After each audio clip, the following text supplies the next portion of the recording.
Tell me in the comment below, guys, what you think about my car, and don't forget to like and subscribe.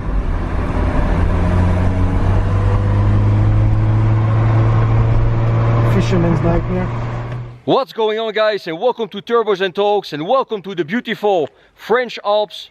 Today I am here to review a youngtimer BMW which belongs to my good friend Seb. He's here. It's a E36 323 Ti compact. Did I say it right? Alright, so let's get going to the car and see what this car is all about.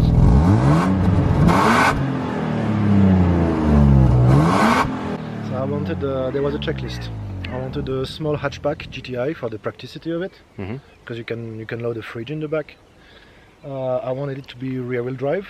I wanted the 6 cylinders. I wanted more than 160 horsepower for it to be fun, to be able to overtake on the small mountain roads, because it's kind of dangerous when you're slugging on the left side. I wanted something that's snappy and that's nimble. All right, and when did you buy it? Bought it 1 year ago now in Switzerland. Okay. So you've been owning this car for about a year now? Yeah, about a year. And how many kilometers have you driven with this car so far? 2,000. 2,000? So it's 78. It's not a lot. 78,000. No. No. No, only in the weekends, only for fun. I have other cars.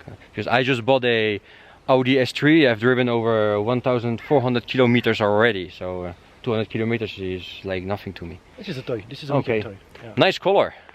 Thanks. It's a bit of a sleeper, right? I wanted it grey, yeah. I didn't want it in-your-face blue or in-your-eyes red, you know. I wanted something low-key.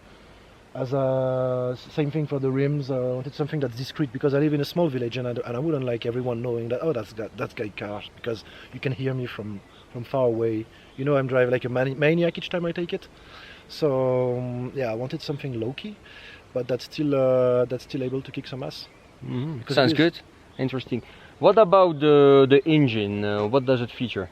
So it's a M52B25 TU. That means that's an evolution of the first E36 inline 6, but it's a full alloy block with Nicazil treatment in the cylinders, alloy pistons.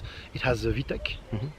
So they call it a Vanos, you know? Yeah, Vanos. Yeah, it's really rev happy, quite light. So it's an inline 6, right? Yeah, inline 6. 2.5? 2.5 liters. Which puts out how many horsepower? So on the paper is 170, on dyno 195. So yeah, it's more of a BMW GTI, let's put it this way. Yeah, they wanted to reach a new segment. Like, this is an answer to the A3, to the Audi A3, when it was 2 years after it was released, and they started making 4-bangers, only 4-bangers for young people. And the M division went a bit crazy. I see the M logo here. Yeah. Is this from factory, or this is factory? This is an exclusive version, so they wanted all the luxuries and a small M pack, but not for everything. The front and rear bumper are not the M ones that look very tuning. 16 inches rims, I see. From factory as well, or BBS for BMW. So you can see somewhere that is manufactured by BBS, and you have the BMW on it. It's 16 inches by 7, and yeah, it's factory option. The normal one came in 15 inches.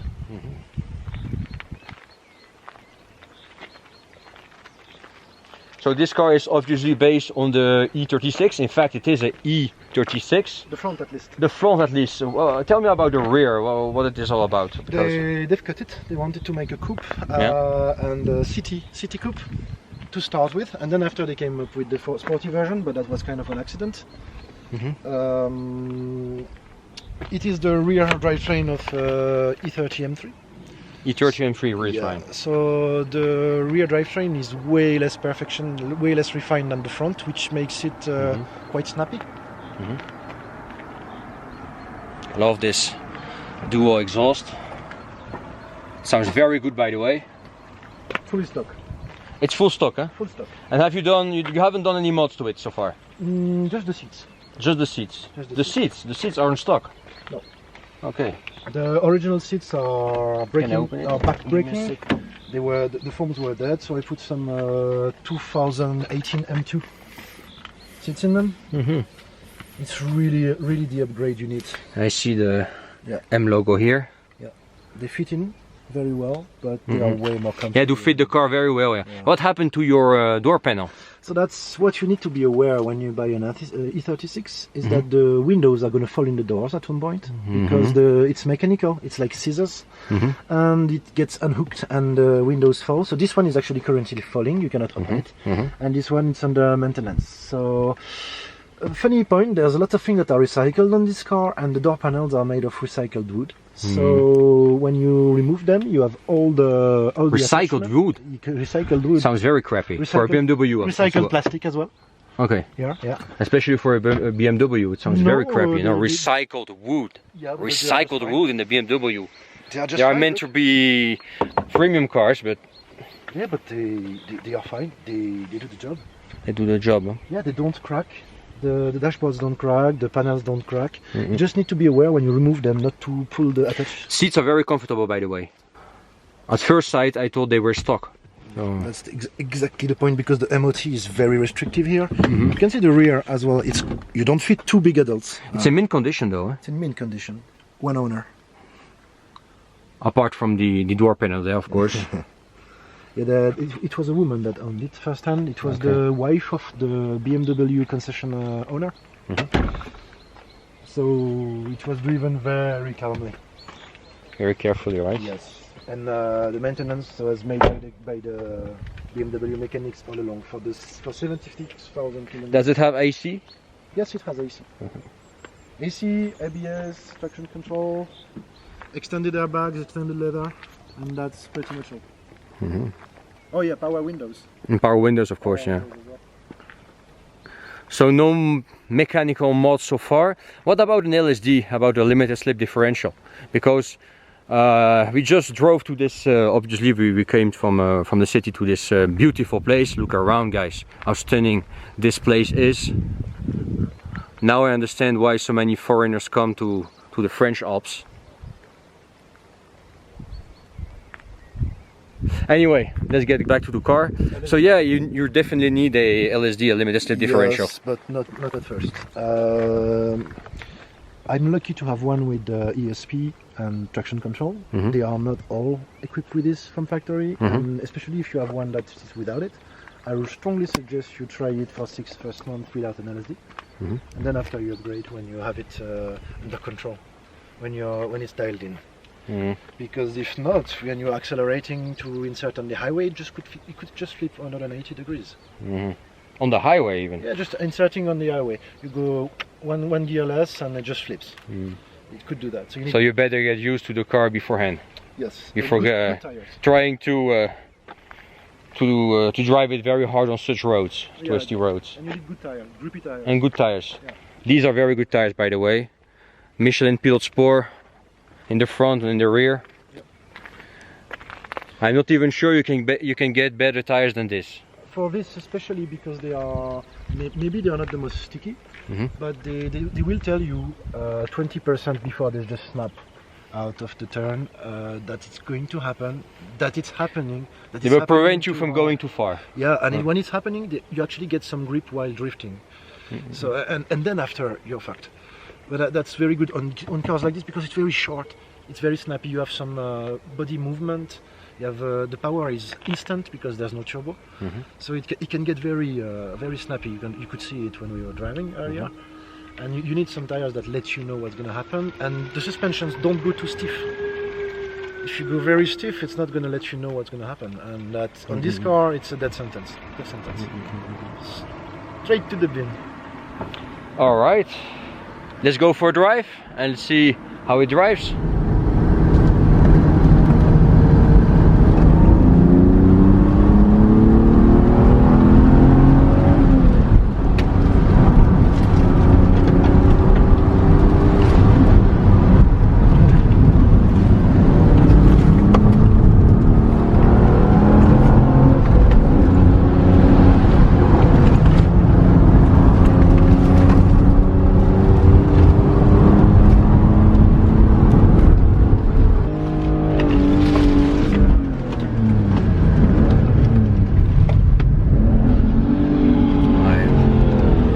You need the LSD. I need the fucking LSD.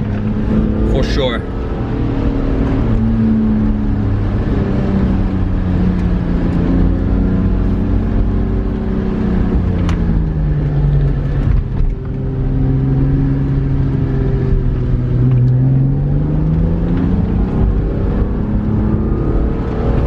very good. It's the last update of the engine before they retired for the M54.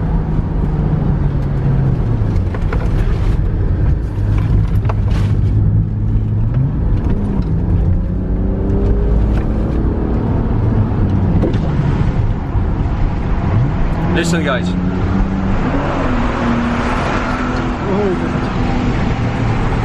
Did you hear the sound of the inline 6, guys? Tell me in the comment below.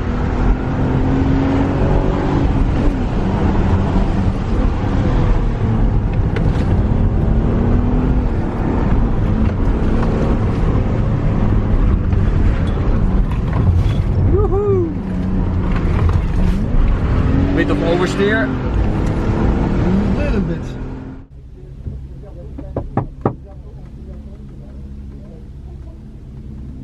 Time to reveal the BMW. See, guys, some interesting cars coming over. Porsches, Alpines, and the Jaguar. Lovely corners here. Yeah, a bit of oversteer. Traction control kicking in as well.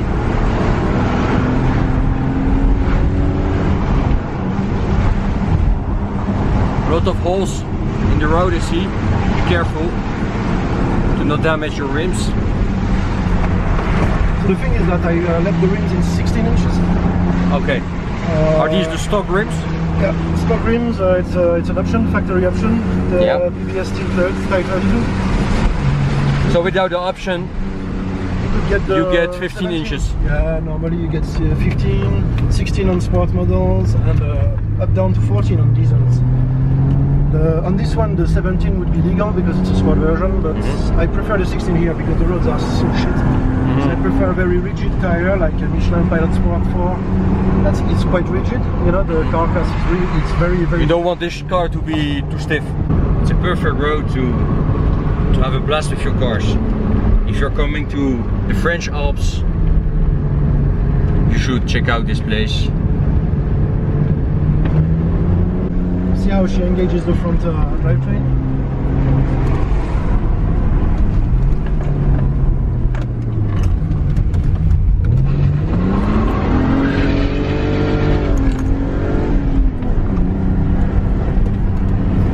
Shit! Literally. Genuine bullshit.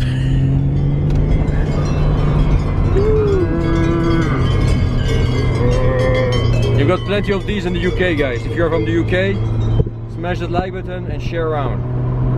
Okay, guys, it's time to wrap this up. Would I buy this car?